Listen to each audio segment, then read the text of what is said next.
اللہ رب العزت نے وعدہ کیا ہے تم میں سے ان لوگوں سے جو ایمان لائے اور انہوں نے نیک اعمال کیے کہ ضرور ان کو زمین میں خلافت عطا کرے گا جیسا کہ اس نے ان سے پہلے لوگوں کو خلافت دی، اور ضرور ان کے لیے ان کے دین کو مضبوط کرے گا جس کو اس نے پسند کیا ہے، اور ضرور بدل دے گا ان کے خوف کے بعد امن کو۔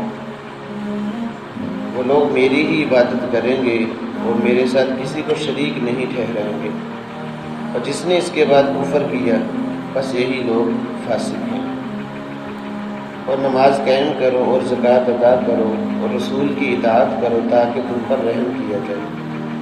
اے میرے محبوب، آپ ان لوگوں کے بارے میں مت گمان کریں جو کافر ہیں کہ وہ زمین میں عاجز کر دیں گے، ان کا ٹھکانہ تو جہنم ہے اور وہ بدترین ٹھکانہ ہے، بدترین لوٹنے کی جگہ ہے۔ یہ 3 آیات آپ حضرات کے سامنے پڑھی گئی ہیں۔ ان کا شان نزول کے بارے میں علامہ قرطبی رحمۃ اللہ علیہ فرماتے ہیں کہ اللہ کے نبی صلی اللہ علیہ وسلم نے تقریباً 13 سال مکہ میں گزارے اور کچھ عرصہ مدینہ میں گزارا ہے۔ حالت یہ تھی مکی زندگی میں کہ بہت زیادہ کافروں نے، مشرکوں نے پریشان کیا اور چین سے نہیں بیٹھنے دیتے تھے۔ مدینہ طیبہ تشریف لے گئے ہجرت کر کے، وہاں بھی کافروں کی سازشیں، یہود و نصارہ آپ صلی اللہ علیہ وسلم کے مد مقابل رہے، امن نہیں تھا۔ تو کسی صحابی نے عرض کی، یا رسول اللہ، ہماری ایسی حالت کب تک رہے گی کہ ہر وقت ہم نے اسلحہ اٹھایا ہوتا ہے اور خوف و خطرے کی حالت میں ہوتے ہیں، کب تک یہ چلتا رہے گا؟ تو اس پر یہ آیات نازل ہوئی۔ اللہ تعالیٰ نے اپنے محبوب سے پہلی آیت کریمہ میں 3 وعدے فرمائے ہیں۔ پہلا وعدہ کیا؟ میرے محبوب، تیری امت کو میں خلیفہ اور حکمران بناؤں گا زمین پر، یہ خلافت ملے گی تیری امت کو، حکمرانی عطا کروں گا۔ دوسرا وعدہ کہ جو دین میں نے دین اسلام پسند کر لیا ہے اس کو میں دنیا میں غالب کر دوں گا۔ اور تیسرا وعدہ کہ مسلمانوں کو کافروں کی طرف سے کوئی خوف و خطرہ نہیں رہے گا، یہ خوف جو اب چھایا ہوا ہے مسلمانوں پر ہر وقت رہتا ہے، یہ امن میں بدل دے گا۔ پھر یہ لوگ ایسے ہوں گے جو میری عبادت کریں گے، میرے ساتھ کسی کو شریک نہیں ٹھہرائیں گے، اور جس نے بھی اس کے بعد پھر ناشکری کی یا کفر کیا تو یہی لوگ پھر فاسق ہوں گے۔ اس آیت کریمہ میں اللہ رب العزت نے جو وعدے فرمائے ہیں، یہ آیت کریمہ خلافت راشدہ پر پکی دلیل ہے قرآن مجید سے کہ اللہ رب العزت نے اپنے محبوب پیغمبر صلی اللہ علیہ وسلم کو وہ سارے مناظر کچھ تو اپنی زندگی میں ہی دکھا دیے، اور کچھ کی بشارتیں اللہ کے نبی صلی اللہ علیہ وسلم نے پہلے ہی دے دی تھی۔ فرمایا کہ مشارق اور مغارب میرے سامنے سمٹ کر آ گئے، میں نے پوری دنیا کو دیکھا ہے اور پوری دنیا پر مسلمانوں کی حکمرانی کو دیکھا ہے، اللہ کے نبی صلی اللہ علیہ وسلم نے فرمایا۔ اسی طرح آپ کی زندگی میں اللہ تعالیٰ نے کچھ مناظر دکھائے کہ مکہ فتح ہوا، اسی طرح یہودیوں کو نکال دیا گا، یہاں تک کہ جزیرہ عرب پورے کا پورا عرب جو ہے وہ مسلمانوں کے زیر نگین ہوا، مسلمانوں کے قبضہ میں آ گیا، مسلمانوں کی حکمرانی تھی۔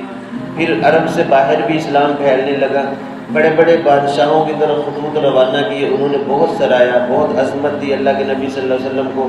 نجاشی شاہ حبشہ جو تھا، حبشہ کا بادشاہ، وہ بھی اسلام کی آغوش میں آ گیا، مسلمان ہو گیا۔ یہ کچھ مناظر تو اللہ کے نبی نے اپنی زندگی میں بھی دیکھ لیے۔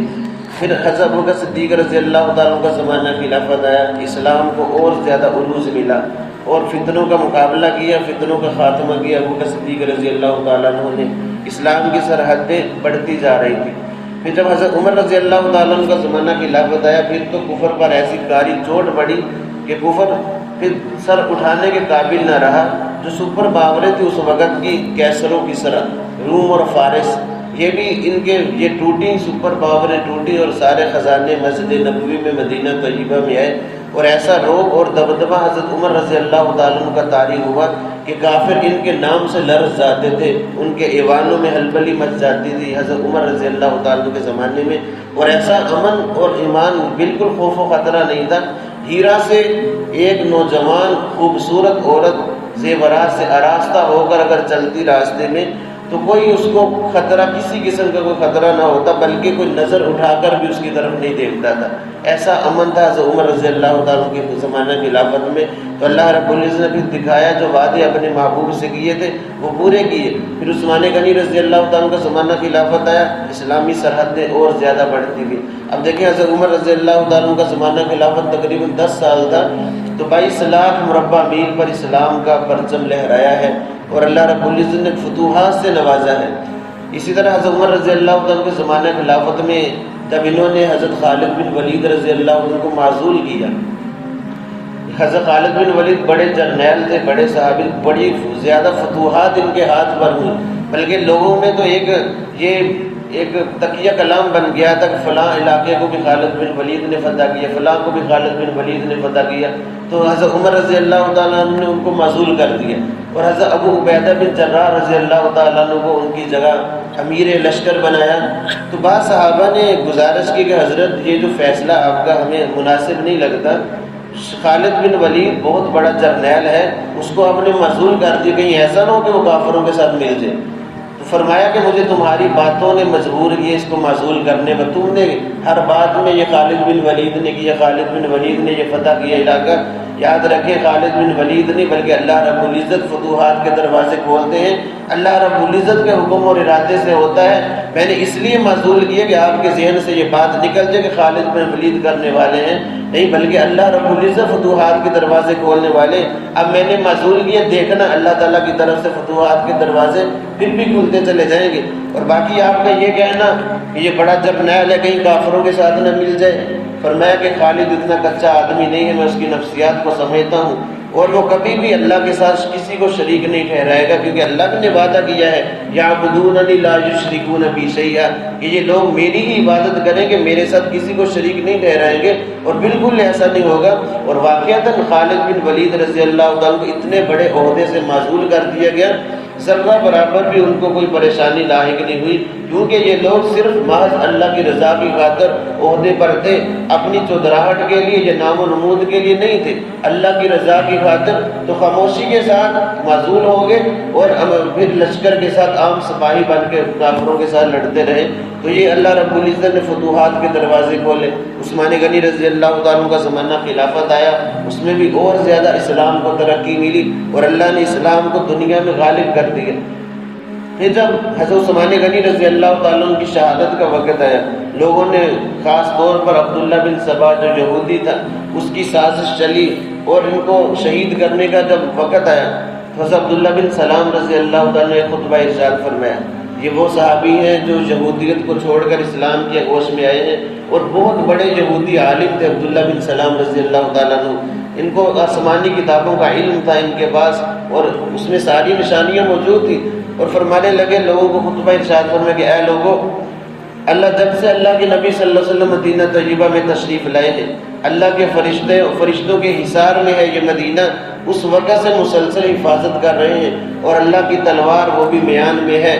اور پہلے لوگوں کی حالت یہ تھی کہ جب کسی نبی کو شہید کر دیا جاتا تو اس کے بدلے میں 70,000 لوگ قتل ہوتے، تب جا کر وہ بدلہ پورا ہوتا۔ اور اگر تم نے عثمان غنی رضی اللہ عنہ کو شہید کر دیا تو یاد رکھیں اللہ کی تلوار پھر بے نیام ہو جائے گی، اور اس کے بدلے میں 35,000 لوگ شہید ہوں گے، 35,000 لوگوں کو قربانیاں دینی پڑیں گی۔ ایسا ہرگز نہ کرنا، وگرنہ یہ بہت بڑا معاملہ ہوگا، اللہ کی تلوار بے نیام ہو جائے گی۔ لیکن لوگوں نے کوئی ایک نہ سنی، حضرت عثمان غنی رضی اللہ عنہ کو شہید کر دیا گیا۔ پھر یاد رکھیں پھر فتنوں کے دروازے کھلے، الامان والحفیظ، اسلام کی ساری ترقی جو ہو رہی تھی اور وہ ساری کی ساری رک گئی۔ پھر بعد میں شہادتوں کا سلسلہ شروع ہو گیا۔ انہی شہادتوں کے میں حضرت امام حسین رضی اللہ تعالیٰ عنہ، یہ واقعہ کربلا جو بہت بڑا ہوا، تب سے شہادتیں شروع ہوئی جب سے ان لوگوں نے عثمان غنی رضی اللہ عنہ کو شہید کیا۔ یاد رکھیں یہ جو عہد کریمہ ہے یہ خلافت راشدہ پر دلیل ہے کہ خلافت اللہ رب العزت نے قرآن سے ثابت کی ہے، قرآن میں اس کو کی دلیل کو بیان کیا ہے آج جو روافظ ہیں شیعہ حضرات، یہ خلافت راشدہ کو تسلیم نہیں کرتے اور کہتے ہیں کہ امام مہدی آئیں گے وہی یہ باغڈور سنبھالیں گے امت کی، یہ بالکل غلط ہے، ایسی بات نہیں ہے۔ یہ کیسے ممکن ہے کہ اللہ نے اتنے بڑے وعدے کیے اور 1400 سال گزر چکے، آج تک وہ وعدے پورے نہیں ہوئے؟ بالکل یہ غلط ہے، یہ قرآن کے نظریے کے خلاف ہے۔ قرآن نے خلافت کا وعدہ کیا اور یہ خلافت علی منہاج النبوہ، نبی کے طریقے پر چلتی رہی۔ آپ صلی اللہ علیہ وسلم نے فرمایا تھا میرے بعد خلافت 30 سال تک رہے گی، تو واقعتاً 30 سال تک خلافت رہی ہے۔ حضرت علی رضی اللہ تعالیٰ عنہ کے زمانہ خلافت میں یہ 30 سال پورے، بلکہ 6 ماہ رہتے تھے، وہ 6 ماہ پورے ہوئے حضرت امام حسن رضی اللہ تعالیٰ عنہ کی خلافت پر، تو 30 سال یہ جو خلافت تھی عین نبی کے طریقے کے مطابق تھی۔ اس کے بعد جو حضرت امیر معاویہ رضی اللہ تعالیٰ عنہ بادشاہ بنے ہیں، اللہ رب العزت نے ان کے ہاتھ پر بھی بہت زیادہ فتوحات کا سلسلہ جاری کیا، بہت زیادہ لوگ مسلمان ہو گئے حضرت امیر معاویہ رضی اللہ عنہ کے زمانہ خلافت میں۔ تو یہ سلسلہ اللہ رب العزت کی طرف سے تھا، اللہ نے ودیعت رکھا تھا۔ ایک حدیث میں یہ بھی آتا ہے کہ 12 خلفاء میرے بعد آئیں گے جو امت کی باغڈور سنبھالیں گے۔ یاد رکھیں ان 12 خلفاء میں شیعہ حضرات کے جو خلیفہ جو 12 امام مانتے ہیں ان کا کہیں تذکرہ نہیں ہے اس حدیث میں، بلکہ یہ خلافت راشدہ ابوبکر صدیق رضی اللہ عنہ کے زمانے خلافت سے شروع ہو چکا تھا۔ بعد میں وقتاً فوقتاً ایسے لوگ آتے رہے جیسے حضرت عمر بن عبدالعزیز رحمۃ اللہ علیہ، انہوں نے بھی اس علاقے کو امن سے بھر دیا تھا۔ اور ہمارے دور میں ملا عمر مجاہد رحمۃ اللہ علیہ، اللہ ان کی قبر پر کروڑوں رحمتیں نازل فرمائے، انہوں نے بھی اعلیٰ منہاج النبوہ خلافت کو دھرتی پر قائم رکھا اور پھر یہ سلسلہ چلتا رہا، اور آج بھی اللہ تعالیٰ نے افغانستان میں ان کو فتوحات سے نوازا۔ جو سپر پاوریں آئی تھی ٹکرانے کے لیے، اللہ نے ان کو نیست و نابود کیا، ذلیل و رسوا کر کے یہاں سے نکالا۔ تو یہ خلافت قیامت تک چلتی رہی، کوئی نہ کوئی مجاہد، کوئی اللہ کا بندہ ایسا کھڑا ہوگا زمانے میں جو اسلام کی ترقی کا باعث بنے گا، اسلام کو ترقیوں پر لے جائے گا، اسلام کو غالب کر کے دکھائے گا۔ لوگوں کے جو بت بنے ہوئے فلاں سپر پاور ہے، فلاں یہ وہ توڑ کر دکھائے گا کہ سپر پاور اس کائنات میں اگر ہے تو وہ صرف اللہ کی ذات ہے، اللہ کے حکم اور ارادے سے سب کچھ ہوتا ہے۔ تو اس میں خلافت کی طرف اشارہ ہے، اور یاد رکھیں ہماری یہ خلافت کی جو ترتیب ہے بالکل حق پر ہے، اور اللہ کے نبی صلی اللہ علیہ وسلم کے اشارات سے ثابت ہے کہ سب سے پہلے خلیفہ جو ہے ابوبکر صدیق رضی اللہ تعالیٰ عنہ ہے، وہی پہلے خلیفہ ہیں۔ اللہ کے نبی کے اشارات سے معلوم ہوتا ہے، جیسا کہ آخری وقت بلکہ ایک عورت ہے، یا رسول اللہ میرا فلاں مسئلہ ہے، اس کے بارے میں رہنمائی فرمائے۔ اللہ کے نبی صلی اللہ علیہ وسلم کی طبیعت ناساز تھی، ٹھیک نہیں تھی، فرمایا کہ میری طبیعت اب ٹھیک نہیں، میں بعد میں بتاؤں گا۔ وہ کہنے لگے یا رسول اللہ اگر خدا نہ خواستہ آپ چلے گئے تو پھر میں کس سے پوچھوں گی؟ فرمایا کہ پھر ابوبکر صدیق سے جانا کے پاس جانا، وہ تیرا مسئلہ حل کرے گا۔ اس میں بھی اشارہ تھا۔ اور آخری وقت آپ جانتے ہیں جب اللہ کے نبی صلی اللہ علیہ وسلم مرض الموت میں تھے، آخری ایام میں تھے، بار بار بے ہوشی کی کیفیت تھی، تو فرمایا تھا مرو ابا بکر فلیصلی بالناس، اپنا مسلح اپنی زندگی میں ابوبکر صدیق رضی اللہ تعالیٰ کے حوالے کر کے کہ ابو بکر سے کہو کہ وہ نمازیں پڑھائے۔ تو 17 نمازیں ابوبکر صدیق رضی اللہ تعالیٰ عنہ نے آپ صلی اللہ علیہ وسلم کی زندگی میں مسلح رسول پر پڑھائی ہیں، اور اللہ کے پھر صحابہ کرام نے متفقہ طور پر ابوبکر صدیق رضی اللہ تعالیٰ کو خلیفہ تسلیم کیا، اور یہ بالکل حق پر ہے۔ یہ خلافت راشدہ، جو اس کا منکر ہے وہ قرآن کا منکر ہے، وہ دائرہ اسلام سے خارج ہے۔ اللہ تعالیٰ نے فرمایا کہ وعدہ کیا تھا کہ جو ایمان لانے والے ہیں، نیک اعمال کرنے والے ہیں، ان کو میں خلافت دوں گا۔ اور نیک اعمال کیا ہے؟ فرمایا اقیموا الصلاۃ وآتوا الزکاۃ، نماز قائم کرو، زکوٰۃ ادا کرو، اور اللہ کے رسول کی اطاعت کرو۔ جو بندہ ان کاموں پر عمل کرے گا پوری طور پر، اللہ تعالیٰ اس پر رحم فرمائے گا۔